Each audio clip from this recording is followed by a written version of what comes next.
Baixo Clero, podcast de política do UOL. Sou do Baixo Clero, sem qualquer problema, mas é um sinal que todos têm espaço aqui nesse maravilhoso Brasil. Primeiro foi o "e daí? Quer que eu faça o quê?" E na sequência veio o "é uma patifaria. Folha, cala a boca, não te perguntei nada. Um jornal patife e mentiroso. Tá saindo, cala a boca, cala a boca." Uma nova semana, uma nova crise e mais uma vez o presidente olhando para tudo, menos para a pandemia do coronavírus, que nos últimos dias tirou 25 vidas por hora no Brasil. Esse é o Baixo Clero, o podcast de política do UOL. Eu sou Carla Bigato, essa aqui é a Carol Trevisan. Diz aí, Carol. Oi, Carla. Oi, Diogo. Tudo bom, pessoal? E esse é o Diogo Schelp. Fala, Diogo. Tudo bem, Carol? Tudo bem, Carla? Por aqui os jornalistas falam, não vão se calar, assim como não se calou Sérgio Moro, que prestou depoimento na Superintendência da Polícia Federal em Curitiba por quase 8 horas. No episódio de hoje, a gente também vai falar sobre a possibilidade de impeachment, as nomeações do Centrão, a popularidade de Bolsonaro depois dessa fase da denúncia de Moro. No segundo bloco, o tema é lockdown. A gente recebe o jornalista Carlos Madeiro para falar sobre a ação de prefeitos e governadores do Nordeste no combate ao coronavírus. E tem também, claro, a nossa frigideira.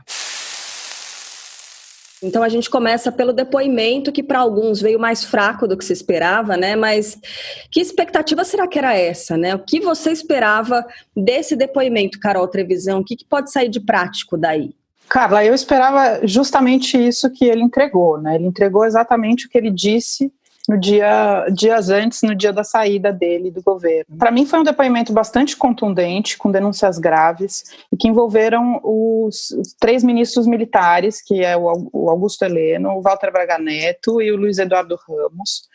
E isso fez com que o Supremo pedisse que esses ministros testemunhassem, inclusive com a possibilidade de condução coercitiva no caso de algum tipo de resistência. Eles têm o precedente de poder escolher quando e onde vão fazer, em que horário vão fazer esse depoimento, mas eles não podem se negar a fazer o depoimento. A condução coercitiva é uma ferramenta que foi muito usada na Lava Jato pelo ex-ministro Moro, ex-juiz, e agora os ministros militares também estão sujeitos à condução coercitiva. Então, do meu ponto de vista, é um avanço que se investigue, que se torne isso transparente, que se averigue se houve algum ato ilícito por parte tanto do presidente Bolsonaro quanto do ex-ministro Sérgio Moro, e coloca os militares numa situação ainda mais delicada, né? Eles já estavam numa situação delicada por causa da manifestação do fim de semana antidemocrática, obrigou até o ministro da Defesa a falar sobre isso e de novo dizer que as Forças Armadas são contra a ruptura e querem defender a Constituição. E então o fato de se investigar isso e tornar tudo isso transparente é muito importante. Vamos ver até onde vai chegar essa investigação. Olha, deixa eu registrar algumas mensagens que chegaram aqui pelos perfis do UOL Notícias, né? @UOL Notícias no Instagram e também no Twitter. Chegou aqui a pergunta, @Bruna_KQ, e é uma pergunta parecida com @BrunoWRios. De que serviu o depoimento de Sérgio Moro? Essa delação do Sérgio Moro vai servir para quê? Diogo Schelp, será que é uma estratégia do Moro de não denunciar abertamente, né, possíveis crimes cometidos pelo presidente, para não criar uma armadilha para ele mesmo? Carla, desde o começo, o Moro tomou cuidado para não dizer que Bolsonaro havia cometido crimes. Quando ele quando ele anunciou que estava saindo do governo, naquela sexta-feira, ele relatou os motivos para a demissão dele, né, mas ele em nenhum momento disse Bolsonaro cometeu um crime ao fazer tal coisa, né? Ou tal coisa foi uma ilegalidade. Ele foi apresentando os fatos. Ele apresentou esses fatos como os limites que ele próprio, Moro, impunha para permanecer no cargo. Então ele disse, o limite dele era o presidente querer demitir o diretor da Polícia Federal sem uma justificativa, né? O outro limite que ele também demonstrou é que ele não aceitaria ficar num governo em que assinassem coisas por ele, em que incluíssem o nome dele na assinatura de exoneração de funcionários, sendo que ele não havia feito a assinatura. né? Então ele colocou em termos de limites que ele se impunha para permanecer no cargo. Ele tomou esse cuidado, ele teve o mesmo cuidado no depoimento à Polícia Federal. O que ele está dizendo? Ele está dizendo, olha, foi isso que aconteceu. Né? Quem vai definir se isso é crime ou não vão ser as instâncias superiores, certo?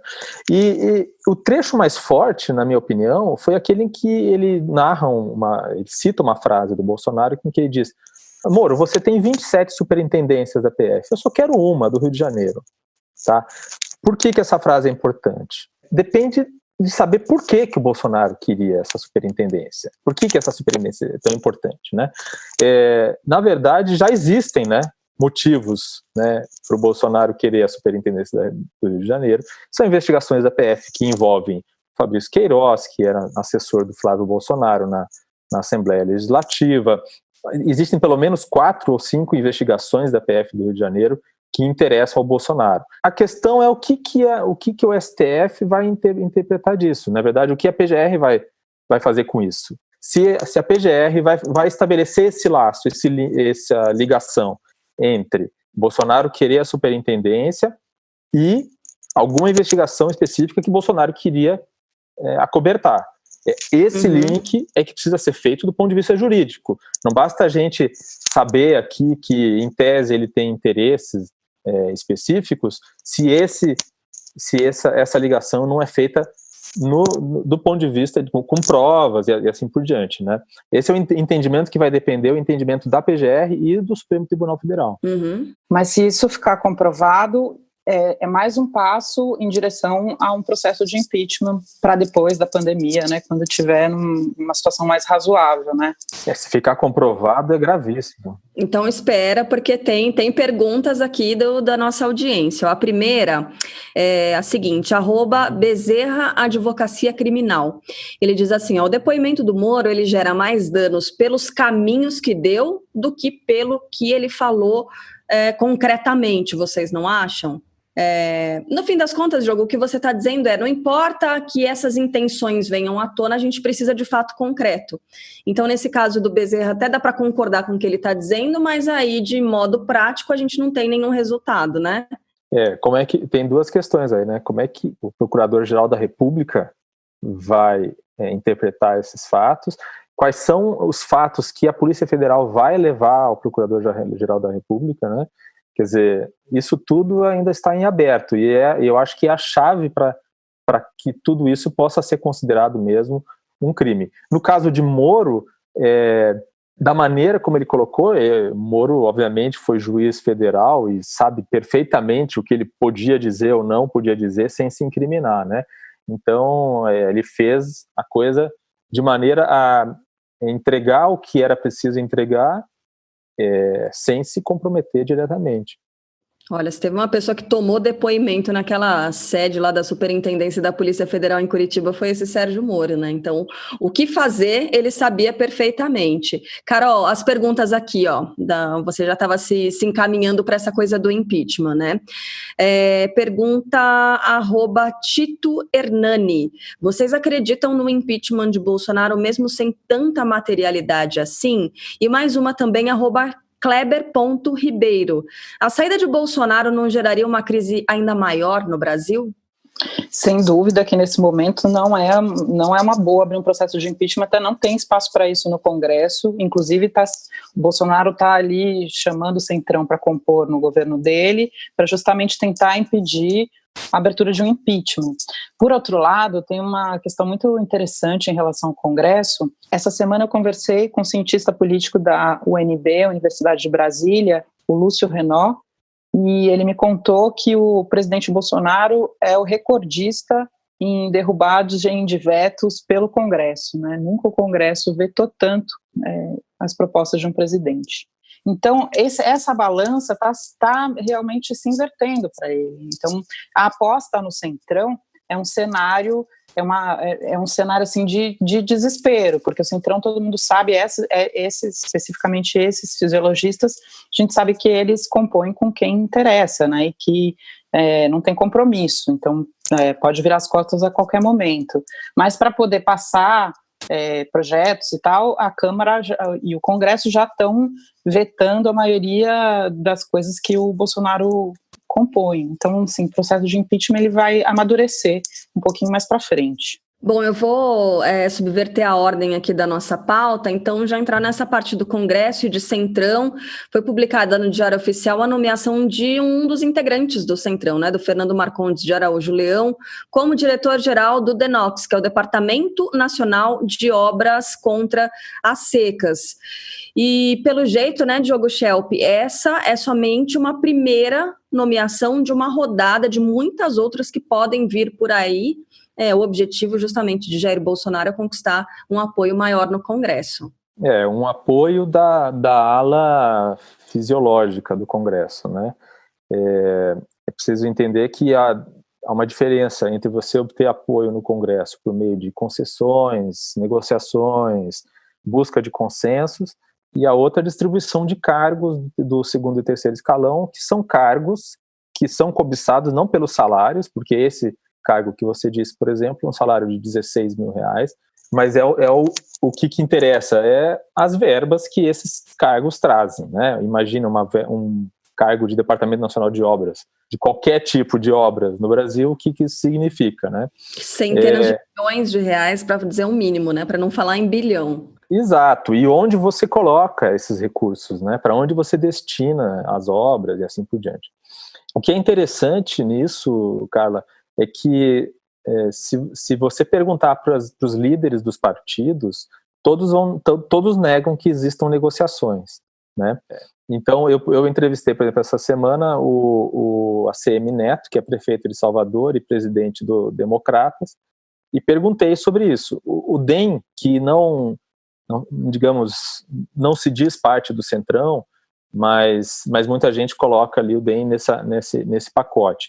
E o Rodrigo Maia, que é presidente da Câmara dos Deputados, depende do Centrão também para atuar ali e tal, né? Foi eleito com essa base.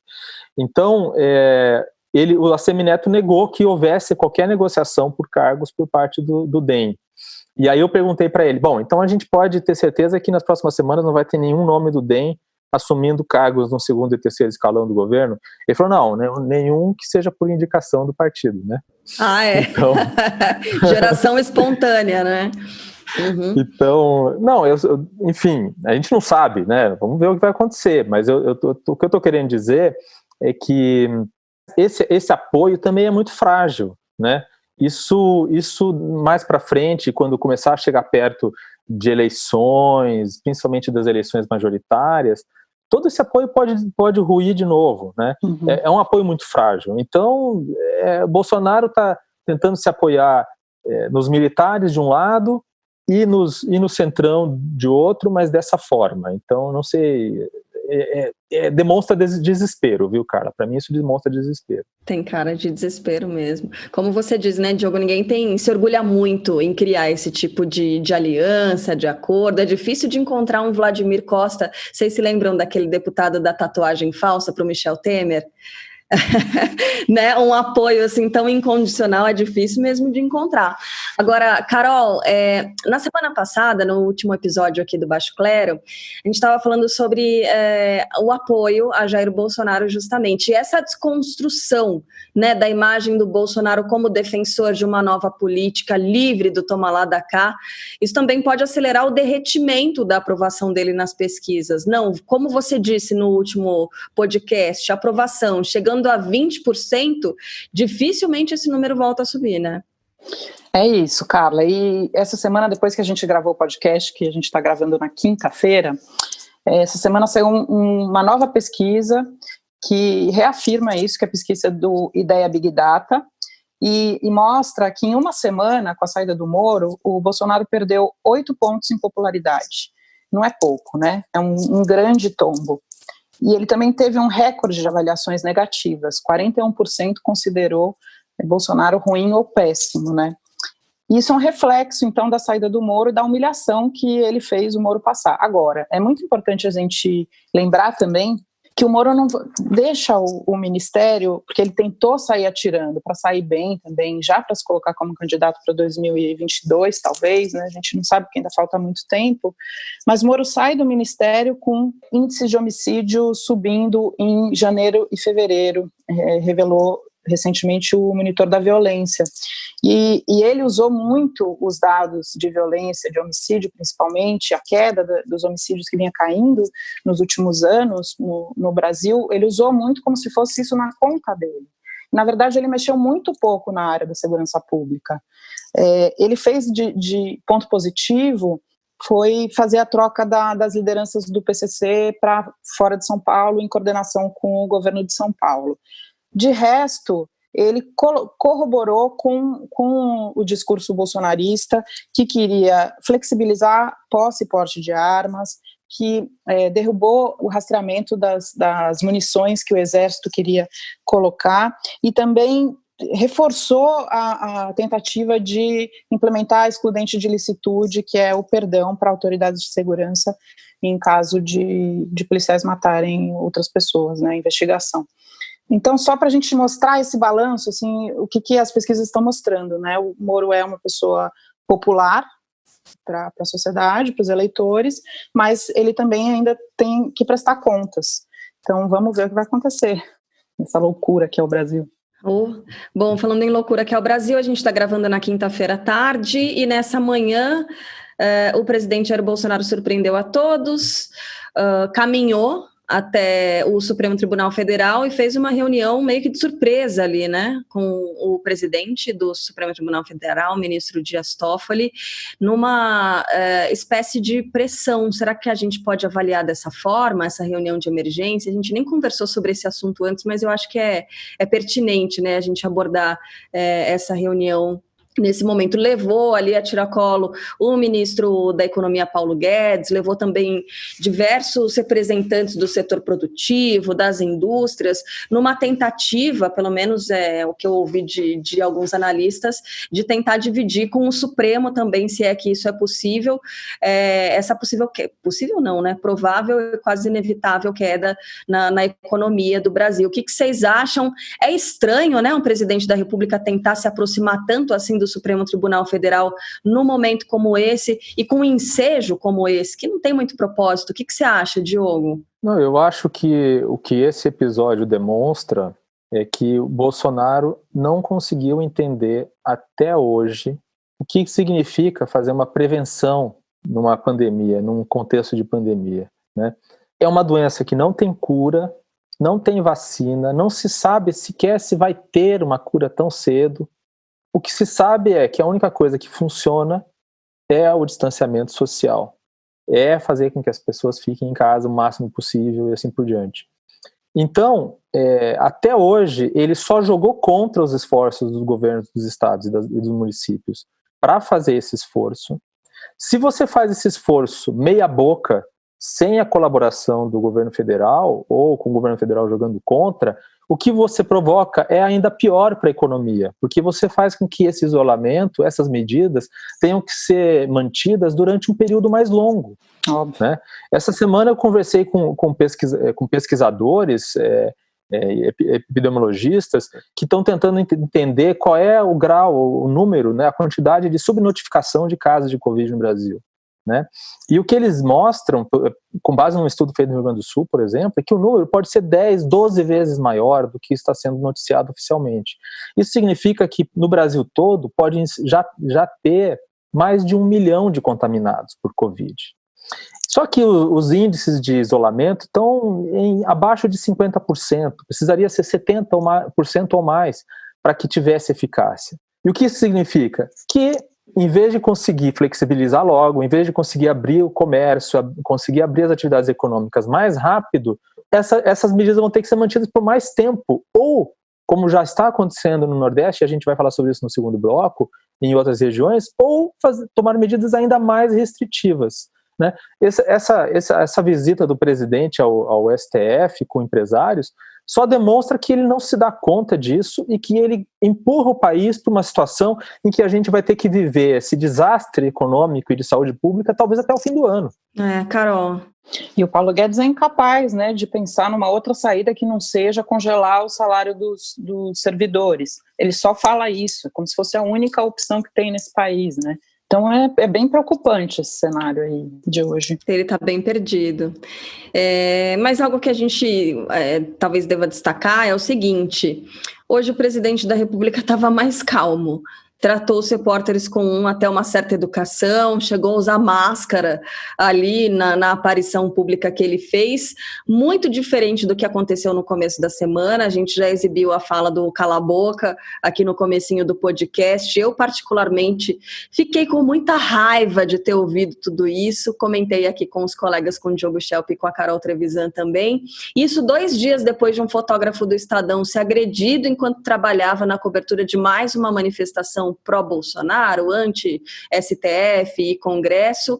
E para além de toda a falta de educação, o que mais esses atos comunicam, hein, Carol? Porque eles são maioria, né? Essa coisa calminha da quinta-feira é diferente do que a gente tem visto. E mais ainda, a imprensa, em vez de se enfraquecer, ela se fortalece diante dessas provocações, não? Carla, primeiro demonstra os atos do presidente, deixam cada vez mais claro, se é que alguém ainda tinha dúvidas, de que ele quer realmente ter um poder absolutista, né? Ele gostaria de ter o poder absoluto e pronto. Por outro lado, a imprensa fica muito mais exposta, ao mesmo tempo em que fica mais relevante, né? A gente trazer informação é muito importante no momento de uma pandemia, por exemplo, e no momento de uma crise política.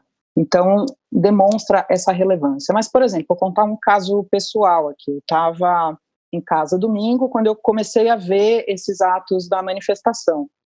Eu fiz uma foto e fiz um tweet na hora ali. Eu estou acostumada a receber desaforos e agressões pelos textos que eu publico, que são ligados a questões de direitos humanos, e tem uma ala que não gosta e que realmente xinga e ataca e tal. Mas pela primeira vez eu recebi um tipo de intimidação que nunca tinha me acontecido, que foi pelo meu WhatsApp. Então, por exemplo, foram mais de 50 pessoas que me mandaram mensagens me intimidando pelo WhatsApp, me chamando de comunista, que eu vou me arrepender muito, ameaçando e tal. 50 números diferentes? 50 números diferentes. Não de sei pessoas que você não conhece? Não conheço. Eu tenho uma pista de como eles conseguiram uma pessoa que divulgou, uma pessoa bolsonarista que divulgou, e ela tem uma série de seguidores, bastante seguidores, e bom, eu bloqueei todos, mas eu tenho todas as provas, eu falei com os advogados, né, porque eu acho que a gente precisa se cuidar. Agora, querer me calar a nossa boca, não vai acontecer, né, nesse momento, enquanto a gente está vivendo uma democracia ainda, né. Então, ao mesmo tempo em que isso é colocado, por outro lado, a gente realmente se fortalece a nossa relevância, mas é importante, é por isso que eu estou contando isso aqui, que todo mundo saiba que a gente está sendo intimidado e que isso é uma estratégia de nos calar. E aí o presidente ele foi bem mais claro nessa estratégia e mandou a repórter calar a boca. Nossa, todo o nosso apoio a você, viu, Carol? Isso é assustador, triste demais que esteja acontecendo. Pessoalmente, comigo, nada parecido aconteceu. Mas olha, Diogo, eu não sei se com você também, alguns conhecidos que trabalham em outras profissões, vira e mexe, dizem, mas vocês da imprensa também, né? Como se a gente estivesse fazendo algo de errado ao noticiar, ao contar o que está acontecendo, não é não? Eu queria ver, as pessoas podiam passar a se informar só por corrente de WhatsApp e post de tweet. Eu queria ver como é que ia ficar, né? O problema, Carla, é que esse tipo de atitude você vê de todos os lados, né? Você tem essa atitude contra a imprensa, não só por parte da direita, mas também por parte da esquerda. Então, esse é um fenômeno da atualidade, né? É um fenômeno das redes sociais, é um fenômeno da percepção de que a verdade é relativa, né? Então você pode apresentar a sua versão dos fatos, pegar pedaços da realidade e apresentá-las como um retrato geral. Então, assim, eu acho que a pandemia, de maneira geral, mostra a importância da imprensa cada vez mais, né? Você vê cientistas procurando a imprensa para transmitir a verdade científica das coisas, você vê políticos procurando a imprensa para também alcançar um público mais qualificado, né? Então, o que a imprensa tem que fazer é resistir a essas intimidações, como resistiu a essas intimidações ao longo de muitos anos. A gente precisa lembrar que a imprensa existiu também já numa época em que não havia respaldo legal para a função, então foi tudo feito com base na coragem dos jornalistas desde o princípio. E assim volta a ser, e assim a gente vai ter que continuar trabalhando e procurando ao máximo explicar para as pessoas a natureza do trabalho, né, e as limitações também, porque os jornalistas não são donos da verdade. Mas quando o presidente da República manda um jornalista calar a boca, o nível de gravidade sobe, né? Sobre isso eu queria dizer o seguinte: o presidente Bolsonaro está descontrolado. Ele nunca foi uma pessoa muito calma, mas ele está completamente descontrolado. Essa coisa ciclotímica de xingar, mandar calar a boca num dia e no outro dia tratar bem, esse bate e assopra, isso aí é sinal de alguém que está sob pressão e não está conseguindo lidar com a pressão. Com certeza, e não só, a gente não vai se calar, como a gente vai trazer mais um jornalista aqui, queira ou não, no segundo bloco do nosso Baixo Clero, intervalo bem rapidinho do nosso podcast de política do UOL, e logo mais o nosso convidado vai falar sobre lockdown, sobre ação de prefeitos e governadores do Nordeste no combate ao coronavírus, e participando da nossa frigideira. Vamos ver se ele quer ou não participar da nossa frigideira, mas vai palpitar sobre aqui os personagens indicados pelos nossos jornalistas em alguns segundos, hein? Não saia daí. Ouça mais podcasts do UOL como Baixo Clero em noticias.uol.com.br/podcasts. Recebe salário, faz transferência, pagamento, recarga de celular e até empréstimo, tudo sem taxa. PagBank, a sua conta grátis do PagSeguro. Baixe já o app e abra sua conta em 3 minutos. Segundo bloco do Baixo Clero, que hoje tem convidado por aqui, é o nosso colega, repórter do UOL baseado em Maceió, Carlos Madeiro. Muito obrigada por conversar conosco hoje. Tudo bem por aí? Tudo bom, Carla, Diogo, Carol, tudo jóia por aqui. Bem-vinda. Beleza, que bom que você topou conversar com a gente, trazer relatos que mostram como é que está a temperatura nos estados do Nordeste, também do Norte do país, né? E o próprio estado de Alagoas, Carlos, é um dos que tem maior índice de homicídio, né, do país. E uma das reações depois da adoção dessas medidas de restrição no comércio, restrição de algumas atividades, foi justamente a ameaça de morte, né? Você pode contar para a gente algumas das reportagens que você produziu a esse respeito? No caso de Maceió, a ameaça de morte foi de um empresário, um grupo de lojistas do shopping, um dos maiores shoppings aqui lá na região baixa da cidade. Esse empresário, ele simplesmente disse que precisava acabar com a quarentena, porque se dependesse dos donos de shopping, mesmo que eles abrissem as portas, o MP entraria com ação, o que resultaria no fechamento. Então, ele disse que a única solução seria dar um tiro na cara do governador, né? Isso ele disse num grupo com 100 pessoas, né? Um comerciante daqui, um dono de uma rede de restaurantes. E rapidamente, pelo menos, a polícia agiu, identificou, ele prestou depoimento no mesmo dia e, como é típico, né, disse, falei no calor da emoção. E isso foi, digamos que apenas ficou como a ameaça registrada, o caso foi enviado depois do inquérito ao MP, mas tem sido muito comum por aqui também a questão da dificuldade de implementar o isolamento, e a gente vê com uma preocupação maior, porque aqui temos uma superlotação de leitos em vários locais, né? Além de Manaus, que vive o colapso absoluto, até funerário, você já tem Belém completamente lotado, você já tem São Luís com 100% de ocupação, entrou em lockdown, né, por decisão da Justiça. Você tem também Ceará já há um tempo com fila de espera nas UPAs para Fortaleza, especificamente a Grande Fortaleza, transferir para UTIs. Recife, numa situação delicadíssima, ontem eram 245 pacientes na fila de espera. É muita gente esperando o leito de UTI, já foram abertos em Recife, para você ter ideia, 430 leitos de UTI a mais, né? Foram 7 hospitais de campanha e só tem leitos de enfermaria, ou seja, só tem a cama e alguém para ficar dando assistência. Você não tem como dar a devida qualidade do atendimento aos casos graves. Alagoas está chegando também, ela tem um crescimento muito maior que a média nacional, ela saiu de uma tranquilidade de 83 casos exatamente, no dia 15 para no fim do mês ter 1.300, ou seja, um salto exponencial, causado muito por uma coisa que aconteceu muito comumente por aqui, que eram os estados que tinham pouco registro de casos, entendiam que o isolamento não era necessário, as pessoas começaram a ir para a rua. Comércio, aquele pequeno comércio de bairros, e aquela coisa, né? Quanto menos casos, mais as pessoas acham que o isolamento não é fundamental. Explodiu. Ontem a Santa Casa aqui, que é o maior hospital particular, que é filantrópico, mas é de propriedade, né, privada, não é público, ele fechou as portas, ele não tem mais leitos, e isso é muito grave. O que aqui houve uma expansão grande. Por sorte, a Alagoas tinha 2 hospitais na ponta da agulha para inaugurar. Um já foi, que foi o Hospital da Mulher, reservado exclusivo para a Covid, e o próximo, agora dia 15, é o Hospital Metropolitano, vai ser o maior hospital do estado, e também vai ser destinado inicialmente à Covid, com mais UPAs. E a gente vê a situação mais tranquila, Bahia e Sergipe, esses 2 estados estão bem mais tranquilos do ponto de vista de ocupação.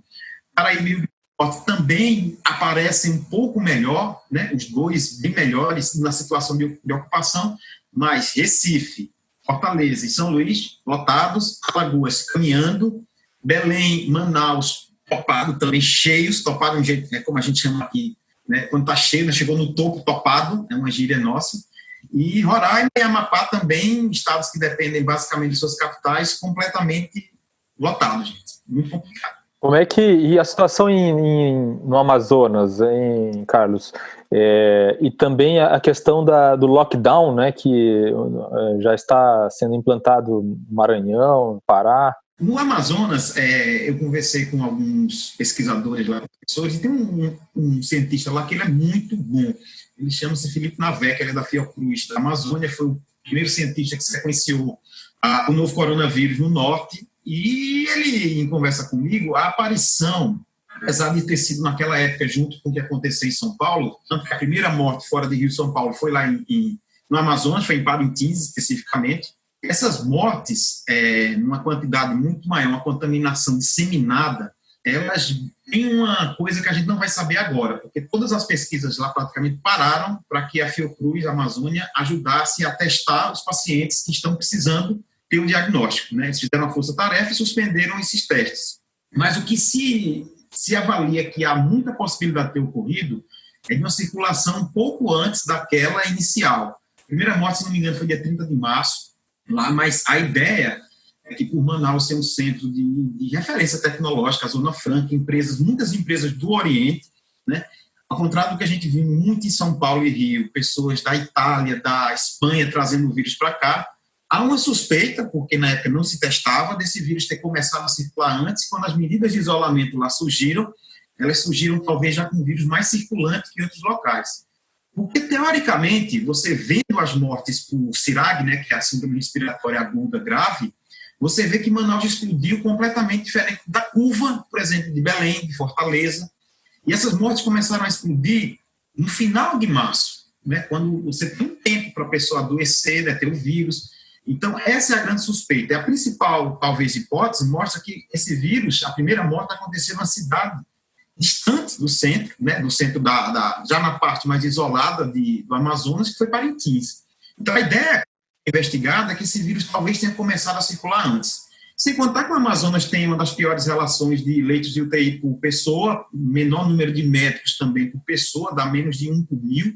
No interior, isso chega a 0,17. Então, você juntou uma combinação, uma tempestade perfeita. Estado precário, um estado que tem muita dificuldade em implementar isolamento. O lockdown foi pedido pelo MP, a justiça negou. A incrível decisão da justiça foi de que o número de casos está decrescente, coisa que não é verdade, não está decrescente, né? O que existe hoje é uma bárbara subnotificação, não existe condições do sistema atender sequer enterros de pessoas, não é mais nem caso de pessoas vivas, e contrassensual. Ontem a Assembleia de lá aprovou a abertura de igrejas, colocando como serviço essencial, né? Uma coisa completamente fora da análise científica. Quanto ao lockdown em São Luís, que é o primeiro caso grande mesmo, na ilha de São Luís, são 4 cidades, a gente viu que houve, segundo o prefeito de São Luís, ele passou um dado, que 46% do fluxo de veículos foi reduzido no primeiro dia.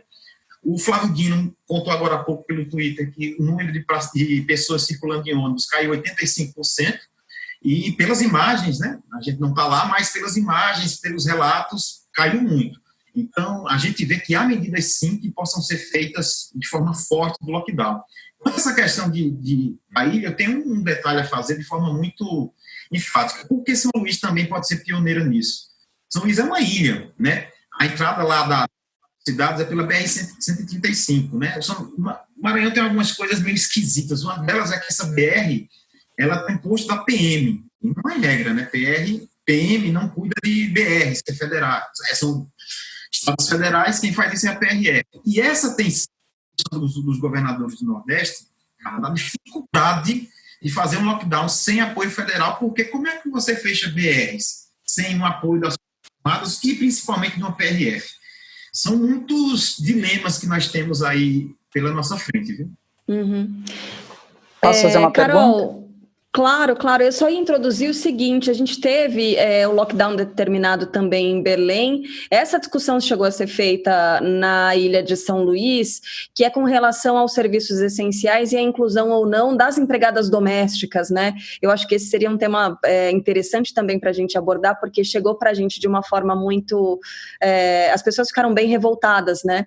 Ao saber disso, queria saber como é que é a interpretação nos estados do Nordeste, nas cidades aí do Nordeste com relação a essa determinação. O que você acha, Carol? Então, foi em Belém, né? Foi em Belém. Foi o Zenaldo Coutinho. Ele revogou não, ele ajustou. Porque em todo local que eu vejo o decreto, eles falam que o trabalho domiciliar ele é essencial para pessoas que, por exemplo, não podem se locomover. E hoje o Zenaldo ajustou, porque ele fez antes aberto, e agora ele limita as pessoas que têm dificuldades e não podem ficar sós. Essas, claro, precisam de uma pessoa para cuidar delas na casa. Né? Os cuidadores. Exatamente. E junto com essa decisão, né, inicial de colocar, a gente viu uma matéria brilhante, aí acho que foi o Ayuri que fez, falando que os super ricos estão pegando UTIs móveis, né, voando para fugir do colapso. Ou seja, ele adoece o trabalhador doméstico e quando eles adoecem, ele cai fora porque lá não tem vaga e vai buscar atendimento fora. Isso foi revogado, mas causou muita repercussão em Belém e foi retirado. O lockdown, só faço uma pequena diferença, em São Luís foi a Justiça. O juiz acho que é Douglas Martins, o sobrenome dele, que inclusive sofreu ameaça de morte. Martins, né? Isso, sofreu ameaça de morte, eu entrevistei ele no dia. E no Pará foi o governador que bancou para 10 cidades. Foi o primeiro estado a bancar isso, embora o Flávio Dino tivesse me dito antes que iria fazer um decreto próximo ao lockdown, na mesma data que o juiz decretou. Carlos, a pandemia ela é muito reveladora de algumas coisas, né? E também do ponto de vista das autoridades, né?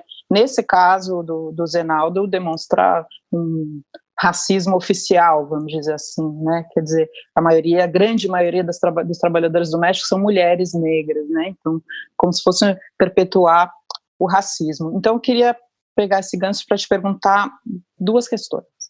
Você tem visto como está sendo o tratamento com indígenas e quilombola? E a outra questão você fez uma matéria muito contundente sobre os sertanejos. E você disse na matéria que os sertanejos sabem da notificação quando acontece uma morte por Covid.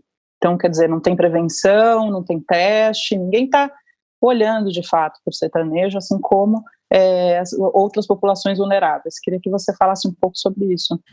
Quanto à questão de indígenas e quilombolas, eu vou separar um pouco, porque eu acho que principalmente na questão do Nordeste, eles se encaixam muito nesse perfil do sertanejo, né? Como normalmente eles são colocados em áreas secas, que não são áreas atrativas para pressão, por exemplo, como no Amazonas, como no Pará, como em Roraima, que são áreas que você tem o interesse de madeireiros, de grileiros, enfim, fazendeiros querem explorar, que não tem. Então, eles se enquadram nesse perfil que você falou muito bem do Nordeste, na questão do sertanejo. Esse levantamento que eu fiz para essa matéria, eu vi que das 51 cidades na região que registravam 100% de letalidade por 1 ou 2 casos, né, ou seja, apenas havia o registro da pessoa morta, não havia outros casos, eles estavam, 34 deles, no sertão, né, o que é um percentual extremamente elevado. E eu fui em busca de algumas histórias, e o que acontece, primeiro é o seguinte: você teve um baque terrível da assistência primária nos locais mais de difícil acesso, principalmente sítios, né? Quem conhece o sertão sabe como é, as coisas são distantes, não chega a ser como no norte, mas as comunidades são distantes, eles se agrupam em locais principalmente para tentarem ter poços, viver com água, e isso foi muito afetado pela saída dos médicos cubanos e a redução dos mais médicos, né? A saída dos cubanos, da forma como foi feita, com a discussão ideológica, que eu não entro se era certo ou não mantê-los, o último a ser ouvido foram as pessoas que foram abandonadas, né? Você tinha muita comunidade ali, principalmente indígena, no sertão ali, questão da Bahia, muito Ceará, áreas extremamente isoladas, que viram pela primeira vez um médico fixo. Eles tinham médicos que visitavam dentro de estruturas de um PSF que se locomoviam em algum momento para atendê-los. Então, isso foi destruído, isso causou enorme dificuldade na atenção básica e hoje é percebido como é que um sertanejo com febre ele vai sair de um sítio que fica muitas vezes 15, 20 quilômetros numa carroça, né? Porque isso é real, que é às vezes um instrumento que ele tem de locomoção, para ir buscar um atendimento numa cidade que muitas vezes não tem médico, que muitas vezes tem um hospital sem estrutura, então ele fica. E a Covid, pelo que a gente percebe, e vocês já conversaram isso, ela tem uma evolução rápida demais, os médicos falam isso. Você deteriora de forma extremamente rápida, o que leva a ter um quadro que, quando você chega, e nesses casos do Nordeste, eu entrevistei duas pessoas que falaram isso, elas não conseguiram sequer ser transferidas. Essas cidades não têm leitos de UTI, nem semi-intensivo. Um foi em Agrestina, outro fugiu do interior da Bahia, que eu até conversei com o médico, eles morreram antes de serem transferidos. Ou seja, eles não tiveram atendimento inicial, não havia um respirador, não havia sequer um suporte de oxigênio para cuidar do intermediário. Muito sério, porque estamos diante de uma pandemia que requer, sim, muita orientação dos médicos na hora que as pessoas começam a desenvolver os sintomas e não há acesso à internet, não há, muitas vezes, sequer telefonia nesses locais, não adianta telesaúde, isso não vai funcionar. Sobre escolas indígenas lá da Amazônia, sim, nós já temos aí um número acentuado de mortes, são 7, né? E tem um caso que me chamou muita atenção, a primeira indígena, ela é uma cocama, ela fica lá no alto do Rio Solimões, é um departamento sanitário indígena que tem uma congregação de várias aldeias ali, e ela pegou essa doença numa roda de conversas, olha que interessante, de um médico que saiu de um centro maior e foi lá ensinar as pessoas como combater, como atuar nesses casos. E aí, será que essas pessoas tinham EPI suficientes, né? Na época, ele era sintomático, ele não fez isso, evidentemente, com nenhum... Não se colocou em risco, nem colocou em risco as pessoas. Surpreendente, mas passou a doença e a doença disseminou, tanto que ele é o distrito sanitário com mais casos. E no caso dos indígenas é muito sério, eles não desenvolvem muitas, vocês sabem bem, eles não desenvolvem as defesas contra vírus porque eles são muito imunes, eles são distantes. Isso a gente fala mais dos povos tradicionais distantes, aqueles de contato, de recente contato ou isolados. Esses isolados a gente não tem notícia, né? Não há contato, mas aqueles recém-contactados, a gente vê inclusive muito assédio de grupos evangélicos extremistas, né? Chamamos assim porque insistir em entrar numa terra indígena no momento desse é um ato de extremo, acho que mau gosto, não é hora, mesmo que ele pense em ser correto ou não evangelizar, que eu não acho que deva ser, nesse momento chega a ser de mau gosto. Obrigada.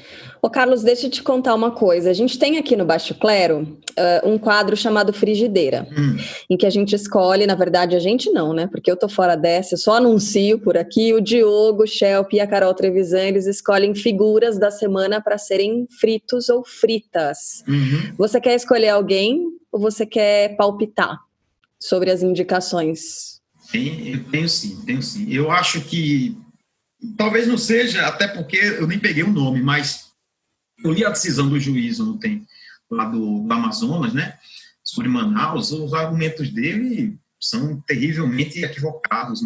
Ele fala que não há evidências científicas, quando acredito que um pouco de ciência, o tempo que a ciência teve, se mostrou o lockdown extremamente necessário. Manaus ela está passando por um colapso que é inacreditável. Se vocês que ouvem aí se comoviam com a Itália, lá está muito pior. A pobreza, a periferia é lotada de índios que fogem justamente dessa pressão que existe pela terra lá no interior do Amazonas. Eles vivem em periferias. Manacapuru, uma cidade da grande Manaus ali, que tem o maior número de casos do Brasil proporcionalmente, é uma catástrofe que está ocorrendo lá. O juiz dizer que o número de casos está decrescente, que não vê evidências científicas, isso para mim beira realmente o grotesco, e essa negação que a gente vê muitas pessoas tendo, né, que chega do presidente a vizinhos aqui do prédio, por exemplo, ela chegando ao judiciário, a gente fica pensando a quem recorrer, né? Se o lockdown lá tem uma ligação estreita com o Bolsonaro, não tomou medidas fortes, reabriu o comércio também, eu acho que juiz e governador, enquanto o prefeito de Manaus grita, ele chora, ele faz, né, esse apelo a comunidades internacionais. Acho que tanto o governador Wilson Lima como esse juiz, que eu posso até pegar o nome aqui enquanto vocês votam, merecem uma fritadeirinha assim. É o Rony Frank Torres Stone, é esse, né? Juiz da primeira vara da Fazenda Pública Estadual. Esse então, mesmo, que negou esse pedido do Ministério Público de lockdown em Manaus. O lockdown foi muito bem pedido. Eu li toda a ação do MP, muito bem feita. Você vê vários dados científicos. Então, não é que ele negou sem evidências. Ele apenas não acredita nas evidências. E isso é que é grave. Diogo Schelp, quem é que vai para a frigideira nessa semana? Eu vou colocar o ministro da Saúde, Nelson Teich, na frigideira, que está sempre atrás dos problemas, né, da pandemia, né? O Carlos estava falando de Manaus, ele esteve em Manaus nessa segunda-feira, depois de 3 semanas em que o sistema de saúde da cidade já tinha entrado em colapso, né? Chegou lá, alguns dias antes tinha prometido chegar lá com 500 profissionais de saúde para reforçar o atendimento da cidade, chegou com a metade disso, sem nenhuma explicação, visitou os hospitais, olhou, foi cobrado sobre um hospital de campanha, disse que o hospital de campanha seria necessário só se a estrutura de lá não se provasse capaz de atender, querendo dizer que havia possibilidade de expandir no espaço que já havia nos hospitais. Quer dizer, sempre um passo atrás, né? Você vai deixar para fazer um hospital de campanha depois que a situação já está descontrolada, como de fato já está, né? Então o Nelson Teich está sempre atrasado. Ele está atrasado para dar dados, para divulgar dados. Quando veio essa questão de leitos privados que estão sendo confiscados em alguns lugares, né, por decisões judiciais, para atender a fila do SUS, que quando está lotada. Aí quando ele foi falar sobre isso, ele falou, não, isso precisa ser negociado, não imposto. Tudo bem, precisa ser negociado.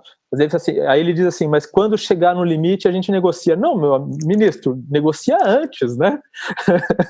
Então, é incrível. É incrível. Nós estamos no meio de uma pandemia, o cara assumiu dizendo que ele precisava tomar pé da situação, já passaram 3 semanas e ele ainda não tomou pé da situação e está sempre atrasado na solução dos problemas. E todo dia na coletiva ele fala que vai apresentar o protocolo que já está pronto, só falta ajustar mais uma coisa. Ele vai apresentar, mas não apresenta. E tem mais outra, ele só fez uma reunião de videoconferência com os secretários de saúde estaduais esta semana, também 3 semanas depois de assumir, né?